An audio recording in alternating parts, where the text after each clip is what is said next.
त्यामध्ये 33-34 पोलिसांना जबर आणि काही मारहाण झाली आहे, काही ठिकाणी जबर मारहाण झाली आहे, पोलिसावर दगडफेक झाला आहे। सोबतच 5 नागरिकांनाही त्या ठिकाणी मार लागला आहे। 2 ICUमध्ये आहे, बाकी तर 3 आज सकाळी डिस्चार्ज झाले आहे। जवळपास 45 वाहनाची तोडफोड झाली। नागपूर शहरामध्ये शांतता राखणे, सर्व समाजाने नागपूर शहराला शांत ठेवणे आणि सोशल मीडिया अकाउंटवरनं ज्या चुकीच्या बातम्या, चुकीच्या अफवा पसरवल्या जात आहेत त्यावर आमचं लक्ष आहे। प्रत्येक सोशल मीडिया अकाउंटला आम्ही ट्रॅक करतो आहे। कोणी अफवा पसरवल्या, कोणी त्या ठिकाणी अफवाचा बाजार केला, त्यामुळे घटना घडल्या, तेही आम्ही शोधतो आहे। काही ठिकाणी 163 कलमांतर्गत आम्ही तनापूरमध्ये ज्या ठिकाणी भाग आहे त्या ठिकाणी लावलेला आहे। मला असं वाटतं की सरकारची भूमिका एवढीच आहे की नागपूर शहरामध्ये हिंदू मुस्लिम आम्ही सर्व एकत्रितपणे राहतो। कधीही नागपूर शहरामध्ये अशी त्या ठिकाणी घटना यापूर्वी घडली नाही, पण ज्या समाजकंटकांनी जाणीवपूर्वक अशी घटना घडवली आहे, खरं तर त्यांच्यावर कारवाई झाली पाहिजे आणि नागपूरमध्ये सर्व समाजाने पुन्हा एकदा एकत्र येऊन, हिंदू असो मुस्लिम असो, सर्वांनी एकत्र येऊन या समाजकंटक जे नागपूरला गालबोट लावत आहे त्यांच्यावर त्या ठिकाणी त्यांना कोणी समर्थन करू नये। जे समाजकंटक समाजाला भडकवतात त्याला कोणी सपोर्ट करू नये आणि नागपूर शहराला शांत ठेवलं पाहिजे।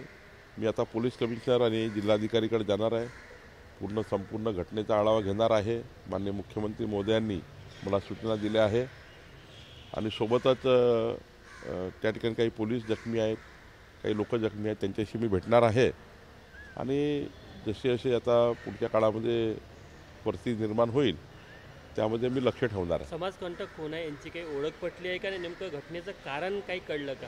40-45 लोकांना पोलिसांनी डिटेन केलं आहे, अटक केली आहे। आता अजून काही लोक अटक होतील, पण मूळ कारण काय आहे, मूळ कारणापर्यंत पोलीस जोपर्यंत अंतिम कारणापर्यंत जात नाही तोपर्यंत मी आपल्याशी बोलणं योग्य नाही। घटनेचा मुख्य सूत्रधार कोण आहे याच्यात आम्ही जातो आहे आणि लवकरच ते कळेल। स्थानिक हिंदूंचा असा आरोप आहे की त्यांच्या घरांना ठरून लक्ष केलं गेलं, कुठेतरी सुनियोजित पद्धतीनं हा संपूर्ण हल्ला होता। एकदा ते सांगितलं आहे की पोलिसांचा एकदा मी पूर्ण रिपोर्ट घेतल्यावर यावर मी नक्की बोलेल।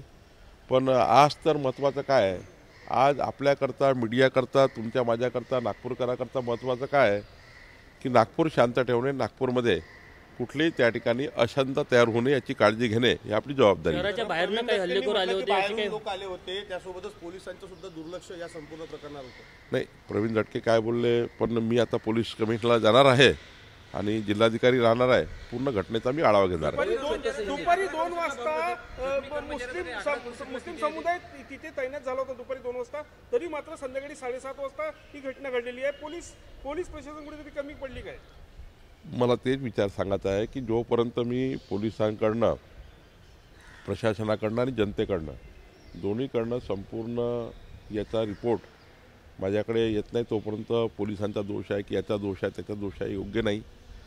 पोलिसांनी त्या ठिकाणी मोठ्या प्रमाणावर पोलिसांना मारहाण झाली आहे, मोठ्या प्रमाणावर पोलिसावर अटॅक झाला आहे, त्यामुळं त्यांची बाजू महत्त्वाची आहे। तर निश्चितपणे याच्यामध्ये पूर्ण चर्चा झाल्यावर मी आपल्याशी बोलेन। संचारबंदी कधीपर्यंत असणार आहे? तर हे जोपर्यंत हे तणावपूर्ण शांतता याचा शेवटी ॲनालिसिस पोलीस करतात, त्या ठिकाणी जिल्हाधिकारी करतील आणि मग निर्णय घेतील।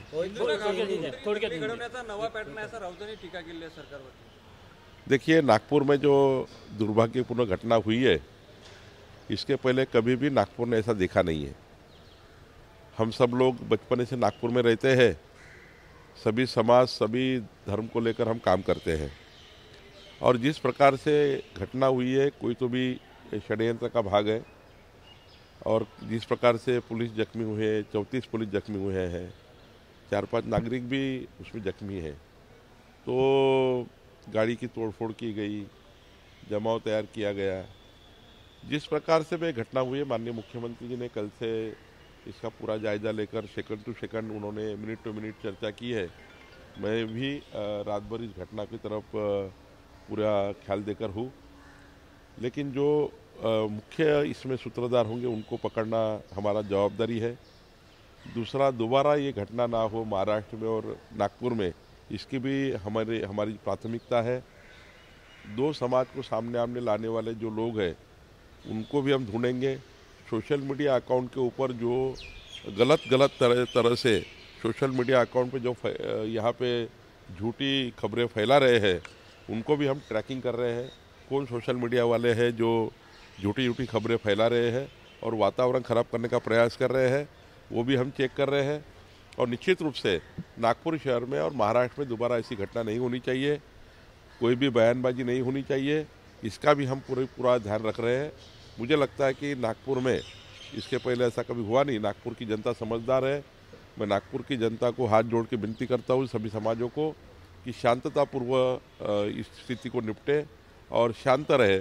कोई भी ऐसी घटना ना हो जो नागपुर शहर को बदनाम करे। यही मेरा निवेदन नागपुर की जनता को है।